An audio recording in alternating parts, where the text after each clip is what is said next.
the Caloosahatchee River, a male yellow-crowned night heron builds a nest. He weaves together sticks and twigs. Inside, grass and leaves make it soft. The nest is hidden in the branches of a cypress tree. The male greets the female bird.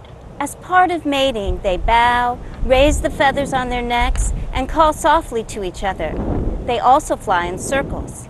After a short time, the female lays 3 pale blue eggs in the nest, sits on them for 3 weeks, and they hatch. Mother and father both work to feed the babies. First they find crabs to eat, then they fly back to the nest.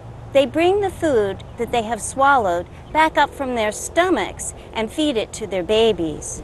When the babies are 3 or 4 weeks old, they learn to fly and to catch their own meals.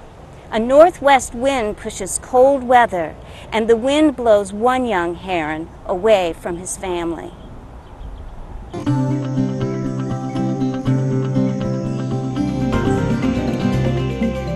Gray clouds fan across the sky like the spread wing of a bird, and the young heron sits on a fence post.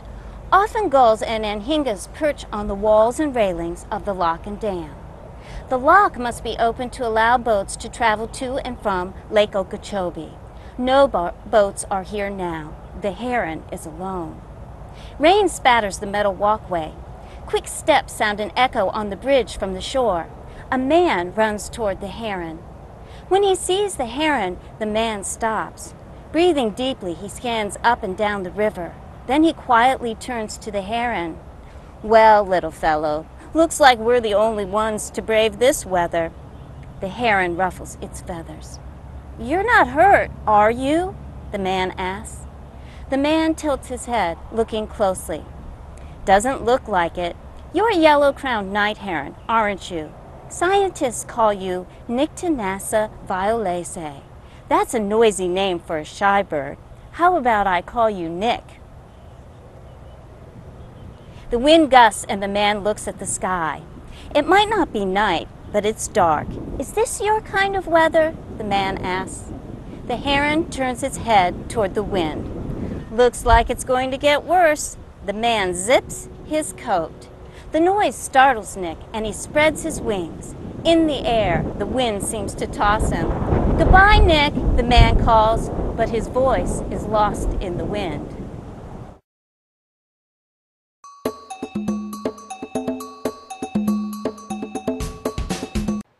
Hi, I'm Carol Mahler, author of Adventures in the Charlotte Harbor Watershed.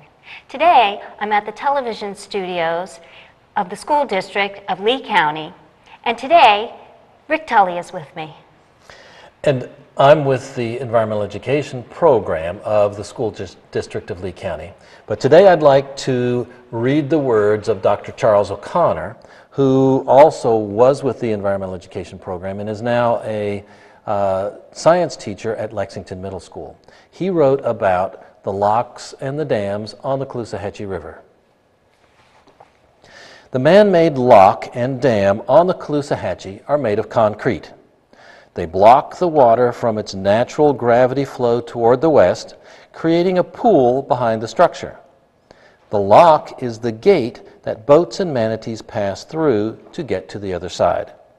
The dam does not move or allow boats to pass, but features a series of lift gates where water can be passed through the concrete wall. The dam is used to release water from the upstream side when water levels get too high. In 1965, Franklin Lock and Dam were built to prevent salt water from moving further upstream.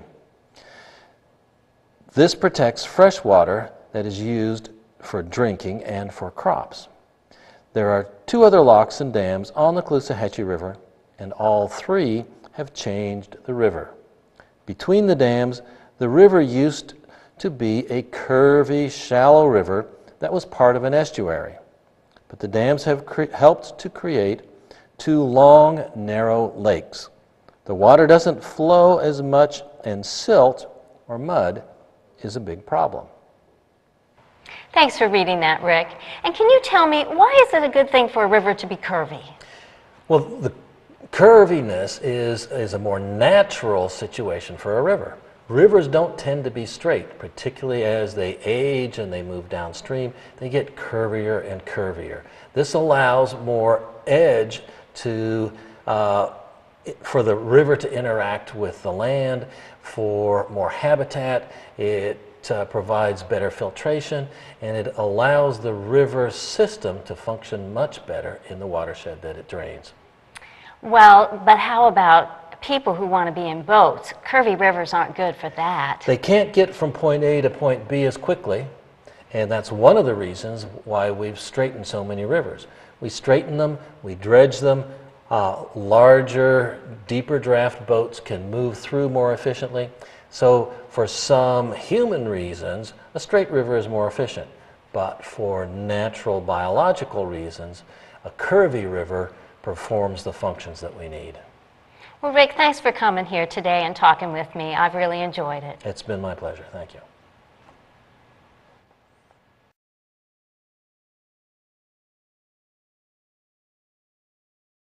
Behind a house in Fort Myers Shores is a dock.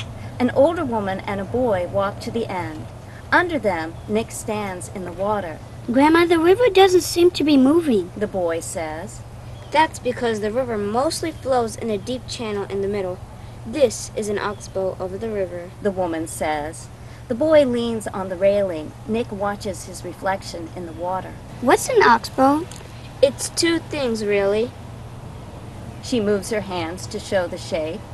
It's a U-shaped piece of wood that fits around the neck of an ox. The boy picks up a leaf. What's that got to do with a river?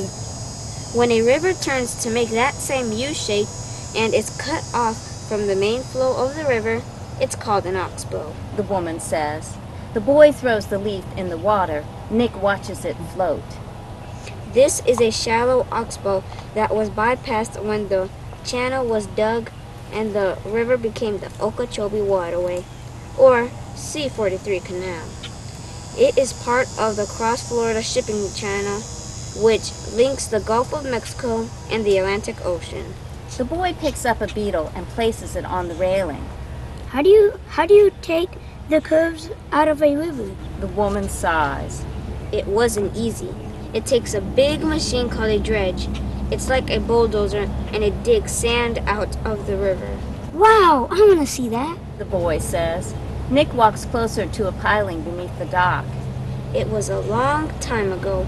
Workers began to dig canals to connect the Gulf of Mexico and the Atlantic Ocean and to drain marshes and wetlands to make dry land for houses and farming. They had to dynamite a waterfall to do it. You mean the river didn't flow from Lake Okeechobee? The boy asks. He flicks the beetle off the railing and Nick watches it plop on the water. It did, but not like today. It was very shallow, like they say of the Everglades, a river of grass, the woman says. The boy watches the beetle. Nick does too. The woman says, The riverbed used to be white sand, and now it's covered with silt from the lake. The channel's been widened and deepened several times. It's perfect for boats. Nick leans out from under the dock to catch the beetle.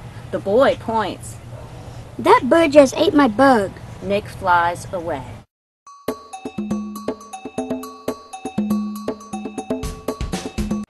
Hi, I'm Carol Mahler, author of Adventures in the Charlotte Harbor Watershed. Today, I'm at the television studios of the school district of Lee County, and with me today is Melissa Cain Nell.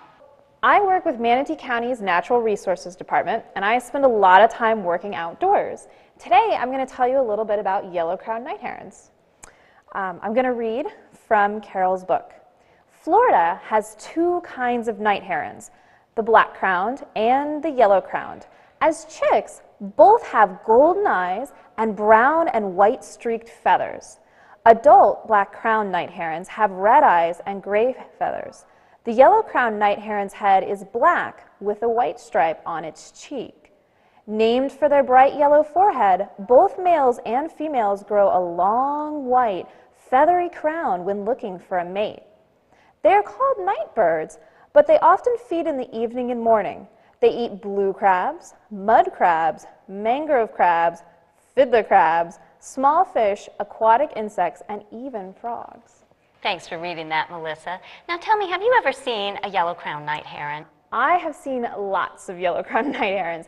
They're pretty numerous in our preserves. We have over 20,000 acres in Manatee County, and we see them quite often in our coastal properties. And do you have a favorite time of day that you might see them? I usually see them right around sunset. They always come out and they like to sort of stand in the areas just along the edges of the mangroves where they can grab fiddler crabs as they're coming out of their burrows too. So if you wanted to make a suggestion to somebody who wanted to see a yellow-crowned night heron out in the wild, what would you tell?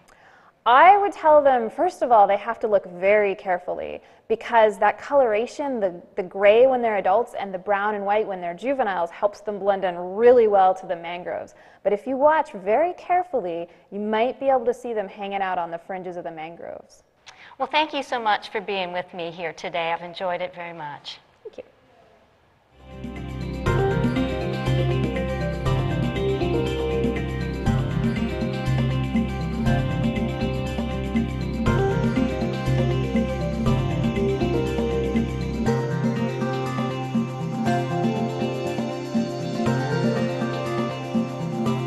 For free classroom materials, please visit our website at www.chnep.org.